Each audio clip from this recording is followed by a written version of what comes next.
Прадукцыя беларускага расследавальніцкага цэнтру для Белсат ТВ. —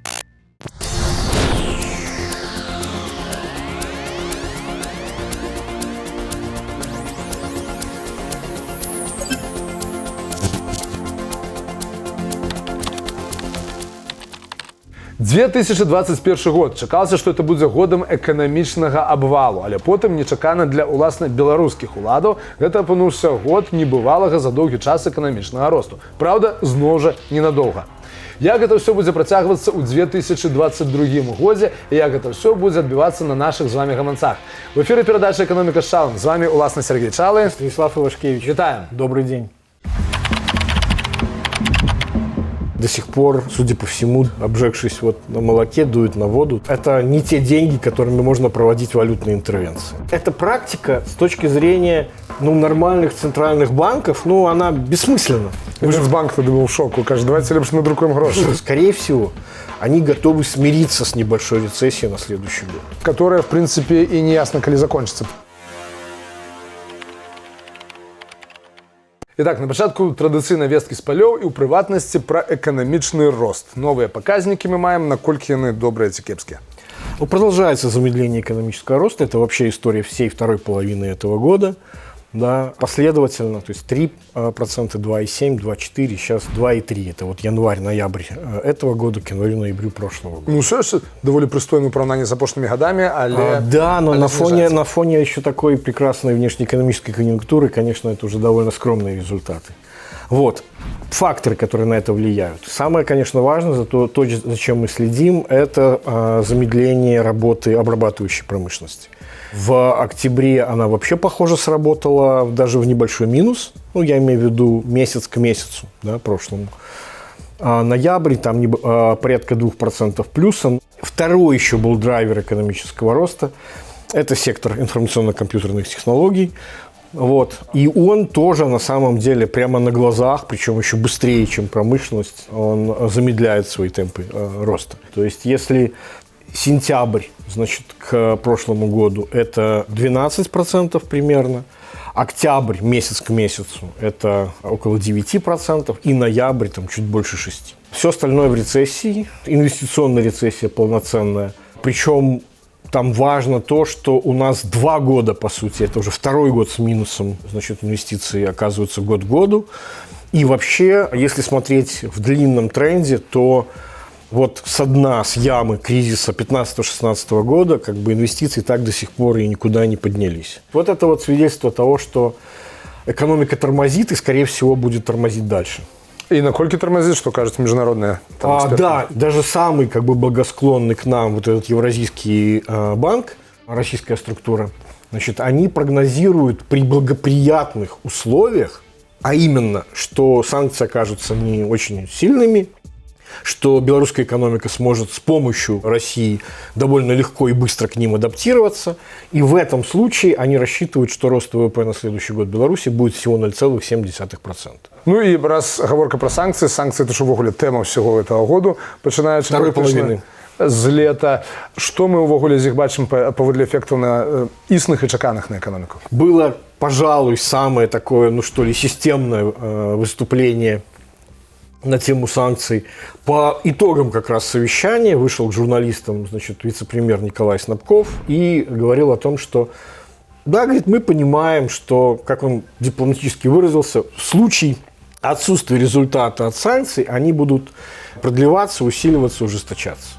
Что подразумевается под отсутствием результата от санкций? Изменение политики властей, да, то есть... Удочинение до громадской супольности. Да, по поводу политзаключенных, по поводу внешних угроз мигрантов, кризису. Да, и так далее. То есть, очевидно, он понимает, что никакого изменения поведения не будет, тогда будет так. В принципе, он довольно реалистично оценил, что существует 3 канала влияния этих самых санкций. Финансовая сфера, я бы вообще ее поставил на первое место, то есть это гораздо важнее. Удар по финансовым потокам, сопровождающим товарные потоки, сильнее, чем изменение сложности с логистикой товаров. Потому что в любом случае ты можешь вести товар как угодно, но счета, да, то есть так или иначе, через какие-то же банки это все равно должно проводиться, независимо от того, как это происходит. Соответственно, вот эти вот два канала, про которые мы проговорили, которые, говорит, называют Снабков, это товарные потоки и финансовая сфера. И третье – это импорт технологий, конечно. То есть то, что больше всего, на самом деле, наверное, как ни странно, да, об этом меньше всего говорится, но больше всего пострадало, например, если брать пример России, вот эти санкции с 2014 года на Крым, да, это же фактически они именно остановили Нафтоздобытчики? Да, и не только, и газа. То есть добычу, разработки месторождений, которые иначе Россия прямо вот планировала начинать. Потому что для этого треба высокотехнологичные буры там розные. Совершенно верно, да. А Снабков сам ввогуле сказал, что самое жахливое это, мовляв, санкции супраць державного долга. Конечно, финансовые санкции, да. То есть санкции целиком смоделированы как санкции против России. Да, главное из них, то есть американские, это запрет на проведение, значит, расчетов в долларах и запрет на все операции, причем и первичные, и вторичные с долговыми бумагами. То есть нельга ўрада купляць и нельга выкупать у іншых инвесторов долговые паперы белорусского ўрада. Да, ну то есть ты можешь только держать их до погашения, как, например, произойдет с облигациями, которые там крупный транш будет 800 миллионов долларов. Белорусские власти должны будут платить в феврале 2024 года. Вот из ближних таких. Но это разовая и большая крупная сумма. Это довольно такая, как бы, серьезная вещь, потому что прошлый раз, когда мы гасили предыдущий выпуск, работавший еще очень давно, да, даже до кризиса 2011 года, то есть для того, чтобы выплатить такую большую сумму, фактически пришлось размещать еврооблигации накануне. За несколько месяцев до, вот, когда эти деньги понадобились. Совершенно верно, да. То есть это очень ощутимо разово найти такую сумму. А миллиард, до речі, отримали от МВФ у вынику? Да, но это, как выяснилось, что этот условный миллиард специальных прав заимствования, это вообще такая вот как бы бухгалтерская величина. То есть ты сейчас его особо потратить никуда не можешь, потому что это не настоящие деньги, это учетные деньги. То есть для того, чтобы они превратились в деньги, которыми ты можешь рассчитываться, их нужно сконвертировать в любом каком-то крупном банке страны, которая тоже является акционером вот, Международного валютного фонда.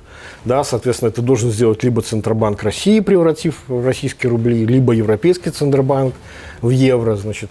Ну, американцы, понятно, нет, они уже говорили про доллар. Европейский Центробанк, как мы знаем, сам сказал, что, значит, извините, там и в евро тоже нет. Так что, ну, варианты остаются какие? Значит, только либо юань, либо российский рубль. Вот, которые, конечно же, это не совсем то, что хотелось бы, потому что это не те деньги, которыми можно проводить валютные интервенции. На случай, если что-то может случиться там с угрозой белорусскому рублю, его стабильности, там внезапно опять случится какой-то там набег на обменники, как до сих пор, судя по всему, дуют, обжегшись вот на молоке, дуют на воду, да. В статистике вот есть, Нацбанк выдает регулярно, у них, значит, есть обзор Национального банка, и так вот, за последний месяц, за ноябрь, произошло довольно необычное движение валюты по счетам, ну, которая хранится, естественно, на корреспондентских счетах за рубежом Национального банка. Уменьшилась, ну, довольно ощутимо сумма денег, которая хранится за рубежом, на там, более чем 600 миллионов долларов. Но что особенно интересно, это то, что более половины этих денег было переведено Нацбанком в наличную форму и хранится, ну, судя по всему, уже не в иностранных банках, а хранится где-то у него. В подвалах как бы совершенно верно. Оперативно подкидывать на явку. Да, вообще доллары. Как бы эта практика с точки зрения, ну, нормальных центральных банков, ну, она бессмысленна. То есть никто так не делает, никто не хранит запасы наличной валюты в центральном банке. Сами банки это могут. Совершенно верно. Это они это делают на случай, как бы, ну, вот в кассах, на случай, если действительно понадобится. Там будут снятия каких-то крупных депозитов, да, или там какая-то там массовая паника. То бишь, это попытка избежать вот последствий такой вот крупной паники, которая может быть. Это необычное поведение. Моя версия все-таки, и, ну, как бы, насколько я знаю, Национальный банк вместе с ними специально проводил нечто вроде таких стресс-тестов. То есть, что будет в случае, если вот сценарий валютной паники и набега на депозиты повторится. То есть, И что какая будет подушка поводу этих безопасности нужна. Так вот, тестов? как довольно большая разбежка в оценках сценариев, то бишь нижний предел – это около 500 миллионов долларов, верх – не более 1,5 миллиарда долларов. Ну, это, в общем, я бы сказал так, что 1,5 миллиарда долларов в месяц – это примерно стандартная величина валютной паники на белорусском рынке. Вообще, вот эта история с Нацбанком, с расчетами стресс-тестов, да, на случай, если какая-то паника произойдет, это вот тоже особенность второй половины этого года. Вообще, я бы сказал, что если оглядываться так на весь год назад, то это такой вот абсолютно разные две половины экономические. Первое – это удивление всех, включая даже сами власти, от того, насколько же карта поперла, да, вот это внешнеэкономическое чудо. То есть максимальные темпы экономического роста были отмечены по итогам второго квартала этого года. Это почти там было 6%. И снижение последующее во второй половине года до вот по тенденции где-то 2 с небольшим процентов, это другой феномен. И тогда власти неожиданно начинают обращать внимание на то, что погодите, а что же происходит? Почему при таком, абсолютно, в общем, как бы благоприятных обстоятельствах во внешнем секторе, да, у нас никак не развивается внутренний? И мы делали целую передачу про то, там целый детектив был о том, как, значит, они придумывали креативные способы, как же так, что ж такое, да, то бишь валютная выручка растет, а кредит экономики банковской сфере, да, то есть требования к реальному сектору остается практически на неизменном уровне. И без того, чтобы задействованы были, реально очень забавные механизмы. Помнишь, мы рассказывали использование облигаций Банка развития, в которых давайте мы вложим временно свободные средства агентства по возмещению вкладов, депозитов. Они же у вас лежат, да, давайте мы их используем. Нацбанк тогда был в шоку, кажется, давайте лучше надрукуем гроши. Да, и Нацбанк говорит, слушайте, давайте я вам просто из воздуха 1 миллиард рублей, напечатаю и куплю этих самых облигаций, только не трогайте вот эту вот заначку. Но в любом случае, еще раз говорю, что это вот такие вот, как американские или, как говорят, русские горки, да. То есть эйфория до середины года, потом какая-то тревога от того, что а как же так, при такой благоприятной конъюнктуре ничего не работает, давайте мы что-то придумаем в обход рыночных механизмов. И завершается год фактически постоянным разговором о том, что санкции, надо с ними бороться, нужно ответить. Чтобы подстилают соломки так, что коли станет кепска, то скажут, так это же санкции. Да, и мы видим, что идет явно подготовка к каким-то случаям, кризисного развития ситуации. И, скорее всего, то есть понимая, что вот это чудо, как-то постепенно начинает сходить на нет, судя по замедлению роста в промышленности обрабатывающей, да, скорее всего, просто санкции будут использованы как способ сказать, что, это же не у нас такая экономическая политика, да, это же наконец, это все эти негодяи, да. И это, кстати говоря, на самом деле довольно важный момент. Если гипотеза верна о том, что власти готовы объяснять, будущую рецессию, это означает, что, скорее всего, они готовы смириться с небольшой рецессией на следующий год. И планы же на следующий год, и, кстати, с нашими выводами уже соглашаются и другие серьезные экономисты, что планы на следующий год, они же построены очень специфическим образом от хотелок. То есть сначала мы планируем расходы, которые нужны для того, чтобы обеспечить социально-экономическую стабильность. А потом под них подгоняем объективные сусветные показники, на которые не уплываем никак. Совершенно верно. То есть при каких условиях вещей, которые от нас не зависят, исполнится такой уровень доходов, который позволит оправдать наши расходы. А, до речі, не планується, да, такого уровня замежного попиту, які в планах белорусского ураду по экспорте закладены? Например, как говорит из бюро Дима Круг, да, он говорит о том, что 2 экстраординарных фактора, которые работали в 2021 году, они, скорее всего, в 2022 не продолжатся. Первое – это, выход экономики из локдаунов и, соответственно, большущий спрос на товары. И второе, тоже немаловажная вещь, это, логистический коллапс, да, приведший к тому, что, скажем, доставка товаров из традиционных поставщиков, там, из Китая, была осложнена, и поэтому это в том числе поспособствовало росту спроса внешнего на продукцию, которую производит белорусская промышленность. Вот. То бишь, скорее всего, логистические эти узкие горла будут рассасываться. Так вот, я к чему, что вероятность того, что, значит, экспорт вырастет, как им нужно, на 6%, не очень велика. Больше того, базовый сценарий Дмитрия Куркина, он как раз говорит о том, что вполне логично было бы даже увидеть не нулевой как бы темпы экспорта, а даже сокращение там на 7-8%. После того, как так выбухнуло сёлета. Да, потому что, ну вот, как сказать, прекращение деятельности вот этих разовых факторов и возможное уже влияние санкций на наш экспорт.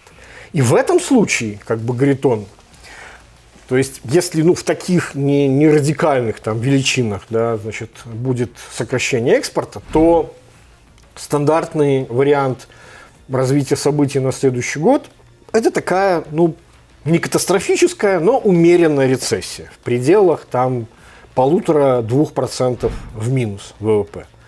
Вот. И дальше, вот это очень важный момент. То есть она, по идее, получается, в этом базовом сценарии, она получается естественным образом. То есть без рукотворного влияния властей. Обычно, как мы знаем, да, у нас всегда же политика была заточена на то, чтобы спада не допускать любой ценой.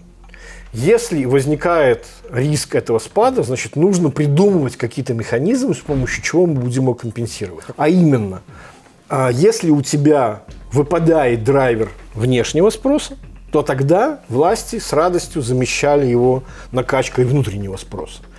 То бишь, это могли быть, там разные очень могут быть механизмы. Это могли быть политика доходов, как это было, например, в 2010 году. Второй вариант, помимо политики доходов, это вот как раз кампании модернизации, управления внутренними инвестициями. Да, директивные, значит, кредиты, директивное капиталовложение. К чему приводила, на самом деле, политика доходов, когда ты это делаешь искусственно? Приводит к тому, что, значит, тут два сразу механизма влияния. Во-первых, вырастает внутренний спрос на импорт, а второе – это то, что издержки на труд оказываются выше равновесных, соответственно, конкурентоспособность на внешних рынках экспортеров уменьшается, соответственно, валютное поступление уменьшается. И вот ты получаешь по двум каналам дисбаланс. Спрос на наличную валюту, спрос на импорт увеличивает спрос на иностранную валюту, поступления ее уменьшаются в результате уменьшения конкурентоспособности. Ты получаешь дисбаланс на валютном рынке, который через некоторое время, если твой рынок работает как когда мы ничего не трогаем руками, то довольно быстро, значит, это все компенсируется. Опустить курс рубля. Да, совершенно верно. И ты в реальном выражении, в долларовом, все равно зарплаты возвращаются на тот уровень, который и был. Ты получаешь негативные эффекты, а положительные, они, как у любой наркоманской дозы, они небольшие. То есть эйфория, это она такая непродолжительная. Так вот, единственная, пожалуй, нота оптимизма, которой можно было бы закончить старый год и перенести ее в прошлый год, это то, что есть серьезная надежда на то, что в этот раз власти не будут заниматься вот этими искусственными спецэффектами для компенсации небольшой рецессии, потому что у них, наконец, появилось хорошее оправдание, почему это не они виноваты в том спаде, который будет на следующий год. Парадокс заключается в том, что в условиях, когда отсутствует, то есть последствия политического кризиса, в условиях отсутствия доверия банковской системе, в условиях отсутствия доверия правоохранительной системе, в условиях неопределенности и нежелания инвестировать, да, лучше согласиться с неизбежной рецессией, чем пытаться с этой рецессией бороться и накапливать еще больше дисбалансов, которые потом уже может прорваться не таким вот, более-менее растянутым, но спокойным, небольшим кризисом, а серьезным обвалом и реализацией того сценария, которого сейчас опасается Национальный банк и стелит соломку. Карацей, атрымліваецца, што калі раней улады сыходзілі з пазіцыі, што гэты год пратрымацца, гэты год прастаяць і спрабавалі вынікі неэфектыўнай эканамічнай палітыкі заліваць перыядычна грашыма людзям, інвестыцыйнымі грашыма, то зараз яны вырашылі ўжо, што не мае сэнсу ўжо прыкідвацца, што ў нас все добра, просто пустим все на самацёк і будзем казаць, што ўсім вінаватыя санкцыі. Азначае это, што Беларусь уступае, магчыма, у працяглую рэцэсію. Именно. Да, вероятнее всего. Которая, в принципе, и не ясно, коли закончится при пагаршэнні эффективности. Гэта быў фінальны выпуск перадачы «Экономика з Чалым» у 2021 годзе. З вами быў Сергей Чалы. И Станислав Ивашкевич. До сустрэчы ў першы чацвер новага году. Всего доброго. Гэтая праграма была створана беларускім расследавальніцкім цэнтрам для Белсат ТВ.